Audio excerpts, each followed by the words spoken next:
Hello student, welcome to the second lecture of carbon and carbon compounds. Previous lecture में हम लोगों ने types of covalent bonds पढ़ लिया था। कार्बन कितने बॉन्ड्स बनाते हैं वो भी हमने पढ़ लिया था। सिंगल कोवेलेंट बॉन्ड क्या होता है, डबल कोवेलेंट बॉन्ड क्या होता है और ट्रिपल कोवेलेंट बॉन्ड क्या होता है वो हमने डिस्कस कर दिया था। ना स्टूडेंट, मैंने कुछ आपको होमवर्क दिया था कि CO2 का जो है आपको बॉन्ड, ये जो स्ट्रक्चर था इलेक्ट्रॉन वाला स्ट्रक्चर, वो बनाने बोला था। और एक और मॉलिक्यूल आज हम लोग डिस्कस करेंगे, एसिड, जो कि आपके हॉट्स के क्वेश्चन में पूछा जाता है। तो student, let us start with the first one, electron dot structure of CO2। CO2 का इलेक्ट्रॉन डॉट स्ट्रक्चर हम लोग अभी बनाएंगे, ठीक है। तो स्टूडेंट्स, कैसे बनाया जाता है वो देख लेते हैं। कार्बन जो है, सबसे पहली बात तो ये, कार्बन का एटॉमिक नंबर कितना है, 6 है। तो वो कितना हो जाएगा इलेक्ट्रॉनिक कॉन्फ़िगरेशन वाइज, 2,4। मतलब इसके आउटरमोस्ट शेल में कितने इलेक्ट्रॉन है, 4 है। तो एक इलेक्ट्रॉन, दो इलेक्ट्रॉन, तीसरा और ये चौथा, करेक्ट। दूसरी बात, अगर मैं ऑक्सीजन की करूँ तो ऑक्सीजन का एटॉमिक नंबर 8 है, तो 2,6 हो जाएगा।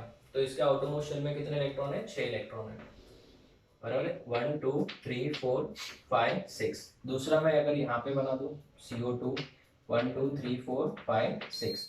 क्वेश्चन अराइज होता है बच्चों, इसको कितने इलेक्ट्रॉन की जरूरत है, 4, और इन दोनों को दो दो इलेक्ट्रॉन की जरूरत है। तो ये कार्बन क्या करेगा, इसके साथ दो इलेक्ट्रॉन शेयर करेगा और इसके साथ भी दो इलेक्ट्रॉन शेयर करेगा। कैसे, ये दो इलेक्ट्रॉन ऑक्सीजन के यहाँ पे आ जाएंगे और ये कार्बन के दो इलेक्ट्रॉन्स यहाँ पे आ जाएंगे, हो गया। फिर ये कार्बन क्या करेगा, ये वाला इलेक्ट्रॉन और ये वाला इलेक्ट्रॉन इस ऑक्सीजन की तरफ फॉरवर्ड करेगा और ये दो इलेक्ट्रॉन भी यहाँ से यहाँ पे आ जाएंगे। तो कैन वी से दैट इसके बाद यहाँ पे C, यहाँ पे डबल बॉन्ड बनेगा। दो इलेक्ट्रॉन मतलब एक बॉन्ड होता है ना, तो ये डबल बॉन्ड हो गया और ऑक्सीजन है। और इस ऑक्सीजन के पास में कितने, 4 इलेक्ट्रॉन ऐसे रहेंगे, वो जो बॉन्ड नहीं बना रहे, ठीक है। एक्स्ट्रा इन्फॉर्मेशन चाहिए तो लिख लेना, ऐसे इलेक्ट्रॉन जो बॉन्ड नहीं बना रहे उसको बोलेंगे लोन पेयर। कौन सा पेयर, लोन पेयर, ठीक है। और ये वाला जो है यहाँ पे बेटा आपका बन जाएगा CO2, ये वाला, ठीक है। तो ये आपका स्ट्रक्चर ऑफ किसका हो जाएगा, CO2। ये एक स्ट्रक्चर आज हमने पढ़ा। दूसरा एक और पढ़ लेते हैं, S8, ठीक है ना। इसको हम लोग क्राउन सल्फर बोलते हैं। क्या बोलते हैं, क्राउन सल्फर। ये हॉट्स का क्वेश्चन है। अभी इसको क्राउन सल्फर क्यों बोलते हैं वो सुनो। सल्फर का एटॉमिक नंबर है 16, तो इलेक्ट्रॉनिक कॉन्फ़िगरेशन कितना हो जाएगा, 286। इसको कितने बॉन्ड बनाने की जरूरत है, दो, वैलेंसी दो है। इसका स्ट्रक्चर बेटा पता चला है किस तरीके का होता है, देखना ध्यान से। तो अच्छा बनाते हैं,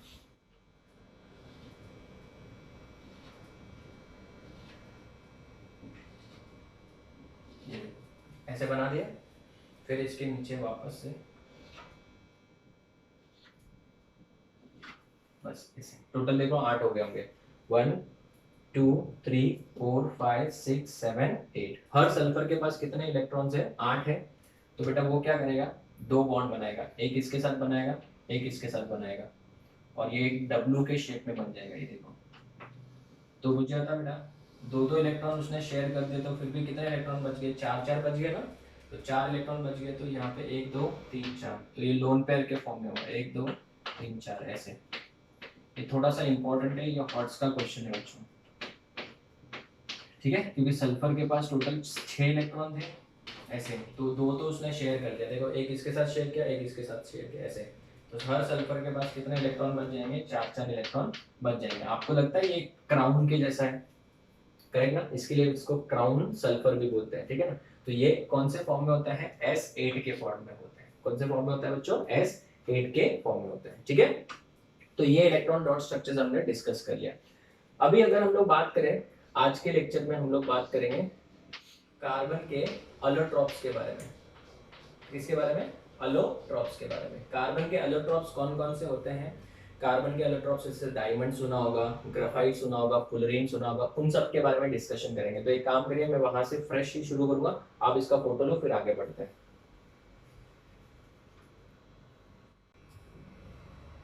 okay student, so let's start with allotropes of carbon, ठीक है। नाले से एलोट्रॉप्स ऑफ कार्बन। सबसे पहली बात तो अलोट्रॉप का मतलब क्या होता है। बहुत बार कैसे होता है, एक ही एलिमेंट बहुत सारे अलग अलग फॉर्म में एग्जिस्ट कर सकता है। जैसे मैं अगर आपको बताऊं, ध्यान से सुनो, डायमंड नाम सुना है बच्चों आपने? यस। डायमंड मतलब अगर किसी केमिस्ट को पूछोगे तो क्या बोलेगा, डायमंड मतलब कार्बन ही होता है। दूसरा, ग्राफाइट नाम सुना होगा, पेंसिल में जो लीड्स आप यूज करते हो उसको क्या बोलते हैं, ग्राफाइट।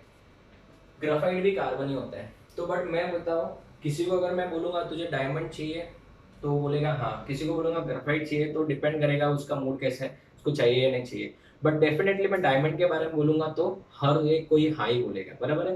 तो स्टूडेंट सवाल ये उठता है कि दोनों का केमिकल कॉम्पोजिशन तो सेम है, दोनों बने हुए तो कार्बन के ही है, बट उसके अंदर अरेंजमेंट जो है अलग अलग है, इस वजह से उनका रूप भी अलग अलग हो जाता है। तो दोनों बने हुए किस एलिमेंट के हैं, कार्बन के बने हुए हैं, तो इनको बेटा हम लोग बोलते हैं allotrope। So the property of an element the property of an element by which it can exist in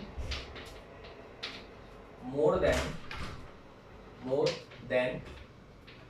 one physical form, एक से ज्यादा फिजिकल फॉर्म है, physical form is called allotrope। इसको क्या बोलते हैं, allotrope। The property by which the element can exist in more than one physical form is called as allotrope, and the physical forms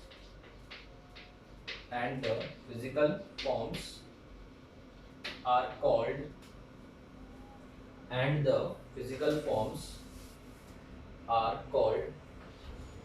allotropes। उनको आप क्या बोलते हो स्टूडेंट्स, allotropes बोलते हैं, ठीक है ना। जैसे कि अगर एग्जाम्पल के तौर पे चाहिए, एग्जाम्पल कार्बन जो है हैज 3 allotropic forms, कार्बन के 3 allotropic forms हैं, ठीक है सर आपने तो 2 ही बताए थे। एक था बच्चों डायमंड, दूसरा आता है ग्राफाइट, और तीसरा आता है फुलरिन जो मैन मेड है बट फिर भी हम लोग उसके बारे में थोड़ा ही इंफॉर्मेशन ले लेंगे। Diamond, graphite and fullerene. तो सबसे पहले अगर हम लोग बात करें डायमंड की, तो सबसे पहला पॉइंट क्या लिखेंगे अपन बोर्ड एग्जाम में, it is an allotrope of carbon. Diamond is an allotrope of carbon, ये कार्बन का क्या है, allotrope है, ठीक है ना। अगर आप डायमंड की बात करें तो हर कार्बन जो है वो 4 कार्बन से जुड़ा हुआ रहता है, टेट्राहेड्रल शेप में। ऐसे मैंने बताया था वो दिन, ऐसे स्ट्रक्चर बनाया था हमने वो दिन, एक मॉडल से समझा था हमने ऐसे। ये कार्बन कितने कार्बन से जुड़ा हुआ है, 4। फिर ये वाला कार्बन फर्दर 4 कार्बन से जुड़ा हुआ रहेगा ऐसे। ये पूरा का पूरा 3 डायमेंशनल स्ट्रक्चर है बच्चों, बहुत ही बड़ा नेटवर्क लाइक स्ट्रक्चर बनते जाएगा, ठीक है। ज़्यादा ड्रॉ नहीं करना है वरना पूरा कंफ्यूजन होते जाएगा, इसके लिए बस इतना ही ड्रॉ करना है आपको बोर्ड एग्जाम में भी। तो इसमें हर एक पॉइंट जो है वो क्या है, कार्बन है, ठीक है। तो each carbon is bonded to how many other carbon atoms, 4 carbon atom. तो पॉइंट नंबर 1 हो गया, each carbon in diamond, each carbon in diamond is bonded to how many other carbon atoms, bonded to 4 other carbon atoms, 4 other carbon atoms, 4 carbon atom से जुड़ा होता है, ठीक है ना।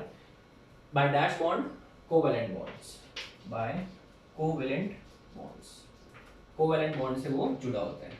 नेक्स्ट अगर मैं बात करूं बच्चों तो ये 2 डायमेंशनल है कि 3 डायमेंशनल है, वो दिन मैंने आपको स्ट्रक्चर बताया था, एक बॉन्ड ऐसे जा रहा था, एक वैसा, एक ऊपर एक ऐसा। सो ये 3 डायमेंशनल है। So it is diamond is 3 dimensional giant structure, बहुत ही बड़ा स्ट्रक्चर होता है। So it is a 3 dimensional giant structure, बराबर है ना। अगर मैं बात करूं कार्बन के एटॉमिक नंबर की तो 6 होता है, तो इलेक्ट्रॉनिक कॉन्फ़िगरेशन 2,4, इसमें 4 आउटर मोशन में कितने इलेक्ट्रॉन है, 4 है, और चारों के चारों बेटा शेयरिंग में चले गए। सो इन डायमंड कोई इलेक्ट्रॉन फ्री है क्या बच्चों, नहीं है। So in diamond no electron is free, कोई इलेक्ट्रॉन फ्री नहीं है। Therefore diamond is poor conductor of electricity, वो इलेक्ट्रिसिटी कंडक्ट नहीं कर सकता, कंडक्टर ऑफ इलेक्ट्रिसिटी, वो इलेक्ट्रिसिटी कंडक्ट कभी नहीं कर सकता, ठीक है। नेक्स्ट अगर मैं बात करूँ डायमंड, डायमंड जो है वो बहुत ही ज़्यादा हार्ड है, इट इज एक्सट्रीमली हार्ड, बहुत ज़्यादा hard, it is extremely hard and has high melting point, इसका मेल्टिंग पॉइंट 3000 समथिंग उसके ऊपर है and has high melting point, ठीक है।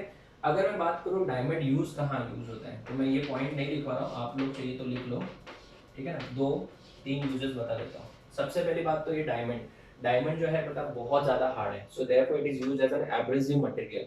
आपने देखा होगा बहुत सारे जो ब्लेड्स होते हैं मेटल को कट करने वाले, या फिर जो टाइल्स को कट करते हैं, ग्रेनाइट को कट करते हैं, तो जो ब्लेड होता है उसके ऊपर डायमंड के छोटे छोटे पाउडर लगे होते हैं, तो उसको एब्रेसिव मटेरियल बोलते हैं।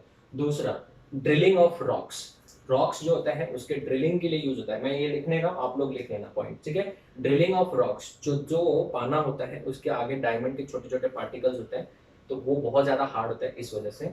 तीसरा यूज डेफिनेटली सबको पता ही है बच्चों, ज्वेलरी में तो डायमंड यूज होता ही है, ठीक है। तो ये अगर आपके स्कूल एग्जाम में या फिर आपके बोर्ड एग्जाम में क्वेश्चन आएगा तो ऐसा क्वेश्चन आएगा, define the term allotrope and give examples of the allotrope of carbon. दूसरा question, write a short note on diamond.